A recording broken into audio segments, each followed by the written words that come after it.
ang kuwit ng balat sa akin. Lalagay ang ipagsapalaran sa mga at talagang pinagulan kaya ng magic ng saga. Good morning and welcome sa aking munting channel. Lilibot na nga at dadalaw na nga itong si Huwad na tanggol na si David sa bahay nga nila Pablo at nasabi nga ng lola ni Catherine na siya daw ay magbihis at magayos na kailangan niya magpaganda para lalong ma-inlove si Jesus Nazareno di Magiba ang Huwad na si David.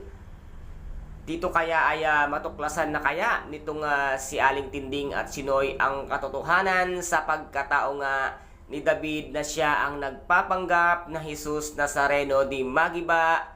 Ano kaya ngayon ang gagawin at paano kayang ipaglalaban ngayon ni Tinding at ni Noy ang kanilang matutuklasan sa pagkatao at pagkalihim-lihim nga nitong si David. At dito naman ay magkikita nga ang grupo nito nga si Ramon at ni Angkong at dito nga ay pagsasabihan nila na baka hindi na nga makakalabas ng buhay ang grupo nito nga si Ramon at ang yabang-yabang pa nga ng isa sa mga katiwala ni Angkong at dito nga ay mapapahiya silang lahat dahil mas maraming tao na kasama nga ang grupo nga nitong si Ramon. At dito ano kaya ang mangyayari?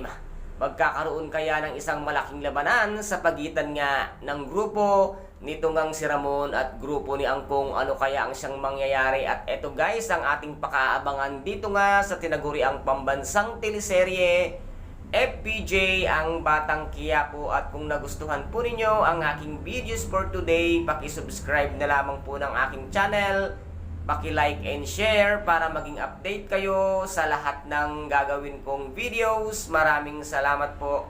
Ingat, God bless and bye-bye!